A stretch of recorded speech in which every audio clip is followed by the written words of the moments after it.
माहे रमजान यूं आ गया, बन के रहमत ये फिर छा गया।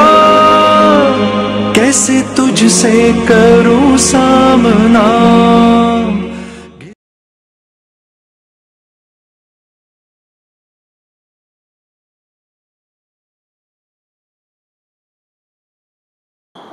और एक दूसरी बात ये कि इस हवाले से मुझे बात करनी है कि पता नहीं ये मैं आपको वही बात अर्ज कर रहा हूँ कि पाकिस्तान के अंदर बहुत सारे साजिशी अनासिर हैं जो इस पाकिस्तान को तोड़ना चाहते हैं, लेकिन खुदारा आप सोचिए समझिए और बगौर हर चीज़ का मुशाहिदा कीजिए कि कौन हमारे सफ़ों के अंदर छुपे गद्दार है जो हमें तोड़ना चाहते हैं, हमारे मुल्क को तोड़ना चाहते हैं। अब बहुत ज़्यादा एक जो है हवा बनती जा रही है। आप देखें मंजूर पश्तीन के हवाले से आप देखिए कितनी ज्यादा एक हवा बनी और पाकिस्तान मुखालिफ नारे, पाकिस्तान आर्मी मुखालिफ नारे। मेरे भाइयों, मैं एक मुख्तसर सी एक बात अर्ज करूंगा, मैं कोई ज्यादा लंबी चौड़ी बात नहीं कर रहा। एक बात याद रखिएगा, अगर आप दूसरे मुल्कों के जो अहवाल है आप उठाइए, लीबिया के हवाले उठाइए, दूसरे और मुल्कों के हवाले उठाइए, तो आपको ये बात नजर आएगी कि जब किसी मुल्क को तोड़ने की साजिश की गई है तो पहले उस फौरन तोड़ दिया गया। और ऐसा नहीं हुआ कि फौरन उस मुल्क के अंदर मिसाइल फेंका और मुल्क को उड़ा दिया, ऐसा नहीं हुआ है। सबसे पहले हर मुल्क को तोड़ने से पहले बाकायदा एक प्लानिंग और एक साजिश की गई। और साजिश क्या की जाती है कि उस कौम के लोगों को उस मुल्क की फौज के खिलाफ कर दिया जाए। जब उस मुल्क की फौज के खिलाफ हो जाएंगे, देखिए आर्मी की ताकत, फौज की ताकत आवाम के साथ होती है, तो एक आर्मी की ताकत होती है। आर्मी अकेले जो है वन मैन शो नहीं है कि आर्मी की बहुत बड़ी ताकत है। आर्मी के साथ आवाम की ताकत होती है तो एक आर्मी मजबूत होती है। अगर आर्मी के साथ आवाम की ताकत निकल जाए तो बिल्कुल अकेली पड़ जाती है एक फौज। आवाम की ताकत होना बहुत जरूरी है। जब फौज अकेली पड़ जाती है तो फिर जो मकासद होते हैं वो आप देख लीजिए, जो मुल्क दुश्मन अनासिर के जो मकासद होते हैं, जब फौज को एक तरफ कर दिया, आवाम को एक तरफ कर दिया, वो अपने मकासद हासिल कर लेते हैं, फौज को मार के एक तरफ कर देते हैं। फिर जब वो जो मुल्क को जो फिर जिन कौमों को फिर वो जब वादे दिलाते हैं कि आप फौज का साथ छोड़ दें, हम आपके पास आएंगे, ये फौज ऐसी है वैसी है फलान दिमाग का, उनके नकाइज बयान करते हैं उस कौम वालों की तरफ, और कौम वाले देखते हैं इस फौज के अंदर और आर्मी के अंदर तो ये बड़े बड़े नुक्स हैं, उनको फायदे नजर नहीं आते, तो वो उनसे एक तरफ हो जाते हैं। जब वो एक तरफ हो जाते हैं तो उस फौज को खत्म कर दिया जाता है, फौज को खत्म कर दिया जाता है, तो फिर वो लोग, वो दुश्मन उस मुल्क पर अपना डेरा जमाते हैं, फिर उन लोगों को भी तबाह कर देते हैं, मार मूर के खत्म कर देते हैं, उस मुल्क पर कब्जा कर लेते हैं। तो खुदारा एक बहुत बारीक तरीके से साजिश पाकिस्तान के अंदर भी शुरू हो चुकी है कि फौज के खिलाफ आवाम को खड़ा करो। मंजूर पश्तीन जैसे गद्दार खड़े हुए जो पाकिस्तान आर्मी की मुखालफत और पाकिस्तान की मुखालफत में नारे लगा रहे हैं।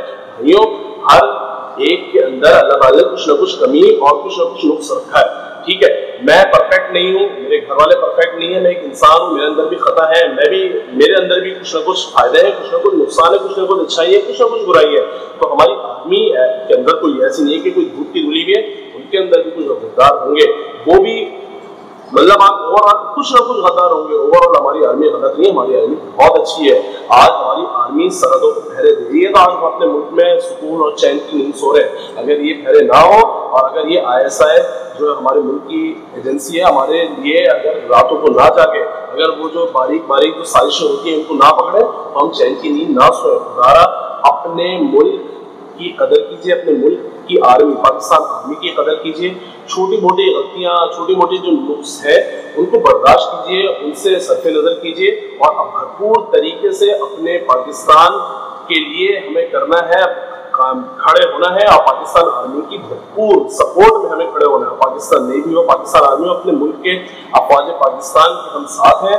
हमें अफवाज पाकिस्तान के साथ दम मतलब उनके कदम शाना बशाना उनके साथ में खड़े रहना है और अपने जो भी दुश्मन है, हम उनके जो भी मंसूबे हैं, आज हम पाकिस्तान आर्मी के साथ, मुल्क के अफवाज पाकिस्तान के साथ जो है हम खड़े होंगे, तो जितने भी मंसूबे हैं ना दुश्मन वो सब हाथ में मिल जाएंगे। लेकिन अगर हम मंजूर पश्तीन जैसे लोगों के कानों पर हमने मतलब उनकी बातों पर हमने कान धर लिए और उनकी बातों को हमने तवज्जो दे दी, तो मेरे दोस्तों फिर ये होगा कि फिर हमारे जहन बदलेंगे, उनके नुक्स हमारे सामने आएंगे, हम उनके फवायद को साइड में कर देंगे और हम इस बात से सरफ नजर कि हमारी फौज हमारी कितने फायदेमंद है, हम آہستہ آہستہ آہستہ آہستہ پبلک کی ذہن سازی ہوتے ہیں، پھر ایسے غداروں کے ساتھ ہو جائے گی. پھر کیا ہوگا؟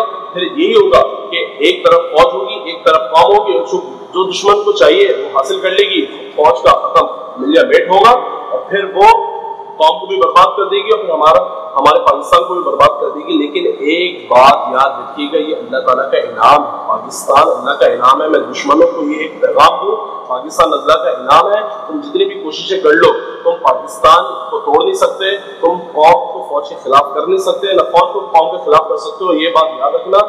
پاکستان اللہ کی نعمت ہے اور انشاءاللہ یہ قائم تھا اور قیامت تک قائم رہے گا. تم جتنی کوششیں کر لو، پاکستان ٹوٹ نہیں کبھی ٹوٹے گا.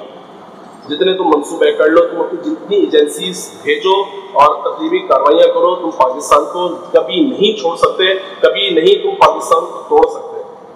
ہمیں اپنی آرمی پہ، پاکستان آرمی پہ ہمیں فخر ہے، ہمیں اپنے ملک پاکستان پہ فخر ہے، ہمیں اپنی ایجنسی، قومی ایجنسی ہمیں ISI پہ فخر ہے. پاکستان زندہ باد. السلام علیکم. رہا ہوں ذرا تھامنا، خالی دامن لیے آ گیا، بن تیرے میری ہستی ہے کیا.